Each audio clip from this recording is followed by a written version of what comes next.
Dilanjut perkara nomor 178.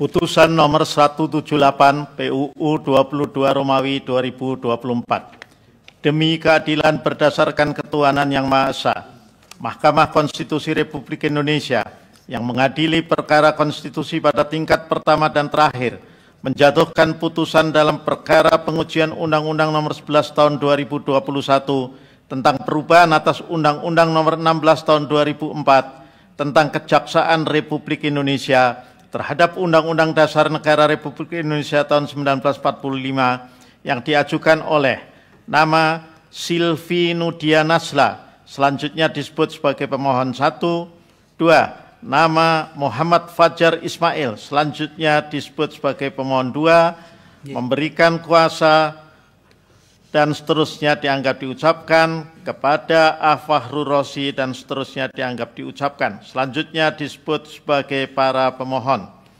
Paragraf 1.2 dan seterusnya dianggap diucapkan. Duduk perkara dan seterusnya dianggap diucapkan. Pertimbangan hukum kewenangan mahkamah. Paragraf 3.1 sampai dengan 3.2 dan seterusnya dianggap diucapkan. Mahkamah berwenang menguji permohonan aku. Kedudukan hukum pemohon, paragraf 3.3 sampai dengan paragraf 3.4 dan seterusnya dianggap diucapkan. Menimbang bahwa berdasarkan uraian ketentuan pasal 51 ayat 1 UU MK dan syarat-syarat kerugian hak dan atau kewenangan konstitusional sebagaimana diuraikan di atas, selanjutnya Mahkamah akan mempertimbangkan kedudukan hukum para pemohon sebagai berikut. Angka 1 sampai dengan angka 8 dan seterusnya dianggap diucapkan. Menimbang bahwa berdasarkan uraian yang dikemukakan oleh para pemohon dalam menjelaskan kedudukan hukumnya tersebut di atas, Mahkamah mempertimbangkan sebagai berikut. Bahwa dalam pengujian undang-undang di Mahkamah, para pemohon harus memenuhi syarat formil dan syarat material terkait dengan kedudukan hukum sebagaimana telah diuraikan pada paragraf 3.3 dan paragraf 3.4 di atas. Oleh karena itu, Mahkamah akan menilai keterpenuhan syarat formil dan material tersebut untuk menentukan apakah para pemohon memiliki kedudukan hukum untuk mengajukan permohonan akuo.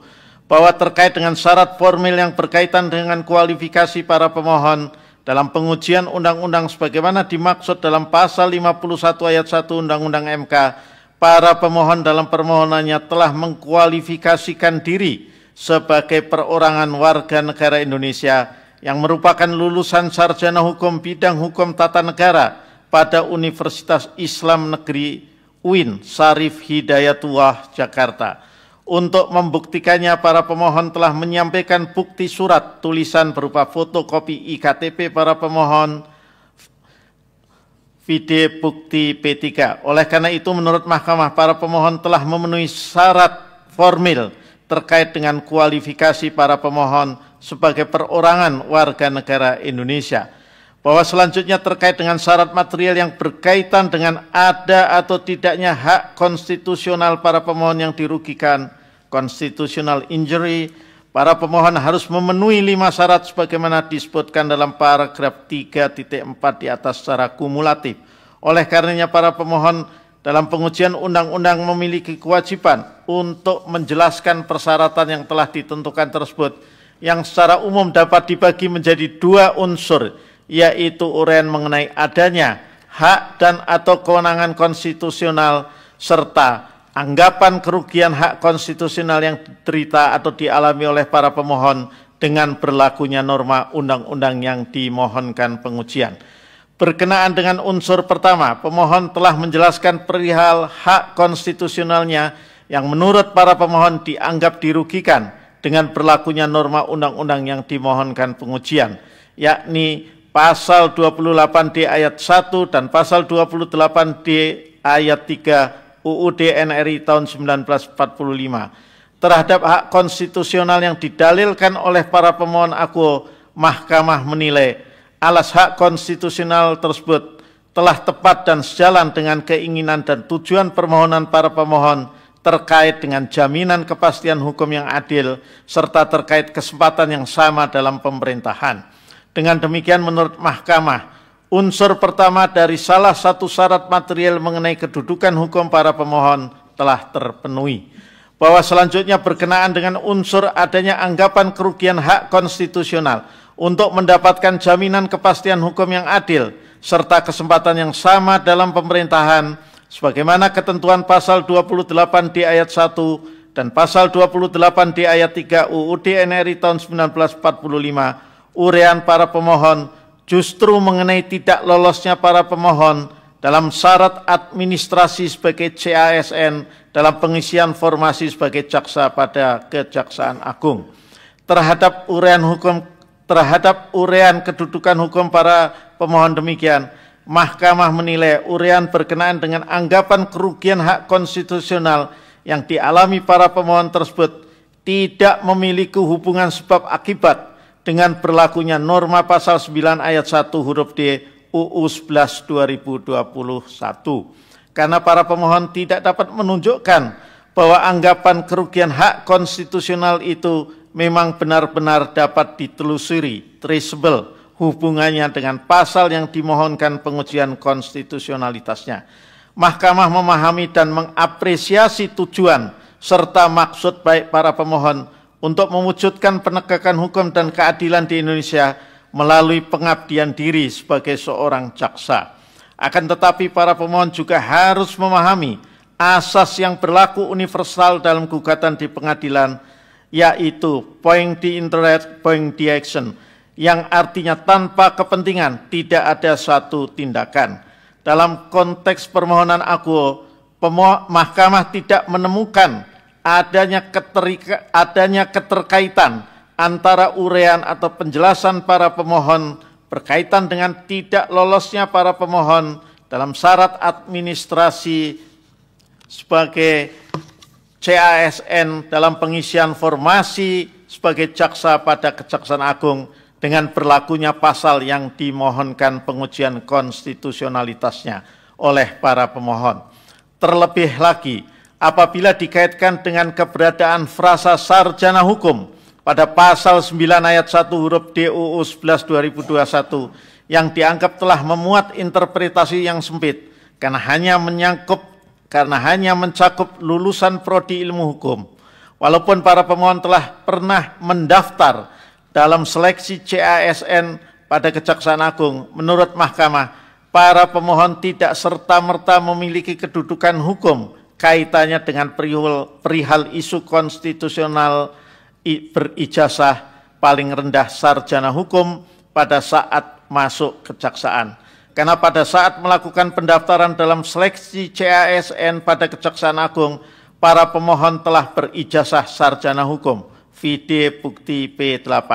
Artinya setiap CASN yang telah berijazah sarjana hukum dari segala jenis prodinya dapat turut serta dalam seleksi CASN pada Kejaksaan Agung in kasus sebagai calon jaksa.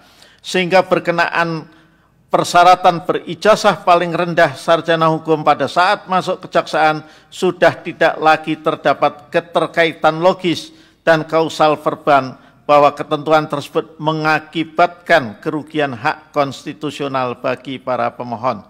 Sedangkan ihwal tidak lolosnya para pemohon pada tahap seleksi administrasi CASN Kejaksaan Agung karena tidak sesuai kualifikasi prodi yang dipersyaratkan, vide bukti P5 dan bukti P7. Hal tersebut adalah sepenuhnya menjadi kewenangan Kejaksaan Agung sebagai instansi yang berwenang dalam menentukan kualifikasi dan kompetensi terkait dengan kebutuhan CASN pada organisasinya. Dalam konteks ini, kerugian yang diuraikan pada permohonan aku tidak cukup meyakinkan sebagai kerugian hak konstitusional yang bersifat spesifik atau khusus dan aktual atau setidak-tidaknya potensial yang menurut penalaran yang wajar dapat dipastikan akan terjadi sehingga tidak cukup terdapat hubungan sebab akibat antara kerugian dimaksud dan berlakunya undang-undang yang dimohonkan pengujian. Terlebih instansi yang membutuhkan CASN dapat menentukan secara spesifik kualifikasi program studi yang dibutuhkan. Misalnya sangat mungkin suatu instansi membutuhkan sarjana hukum tanpa perlu menentukan program studi secara spesifik atau dapat juga menentukan sarjana hukum dengan spesifikasi atau kualifikasi tertentu. Dengan demikian tidak diperoleh adanya hubungan kausal antara uraian anggapan kerugian yang dijelaskan oleh para pemohon dengan seluruh materi muatan pasal akuo.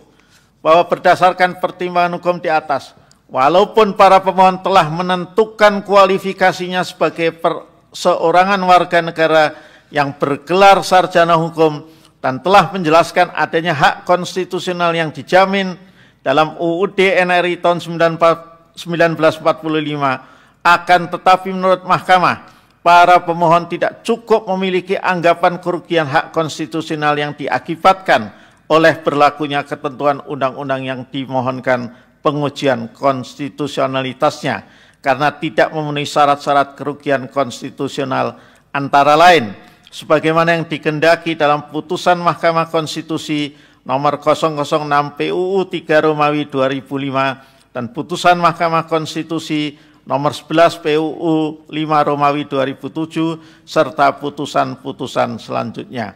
Dengan demikian menurut Mahkamah, para pemohon tidak memiliki kedudukan hukum untuk bertindak sebagai pemohon dalam permohonan akuo. Menimbang bahwa oleh karena para pemohon tidak memiliki kedudukan hukum untuk bertindak sebagai pemohon, maka pokok permohonan tidak dipertimbangkan. Paragraf 3.8 dan seterusnya dianggap diucapkan. Konklusi dan seterusnya dianggap diucapkan berdasarkan Undang-Undang Dasar Negara Republik Indonesia tahun 1945 dan seterusnya dianggap diucapkan. Amar putusan mengadili menyatakan permohonan para pemohon tidak dapat diterima. Demikian diputus dalam rapat permusyawaratan hakim oleh 9 hakim konstitusi, yaitu nama-nama hakim dianggap diucapkan pada hari Jumat tanggal 7 bulan Maret tahun 2025 yang diucapkan pada sidang pleno Mahkamah Konstitusi terbuka untuk umum pada hari Jumat tanggal 21 bulan Maret tahun 2025 selesai diucapkan pukul 9:34 waktu Indonesia Barat oleh 9 hakim konstitusi tersebut di atas dengan dibantu oleh Imade Gede Widya Tanaya Kabinawa sebagai panitera pengganti dengan dihadiri oleh para pemohon, Dewan Perwakilan Rakyat atau yang mewakili, dan Presiden atau yang mewakili.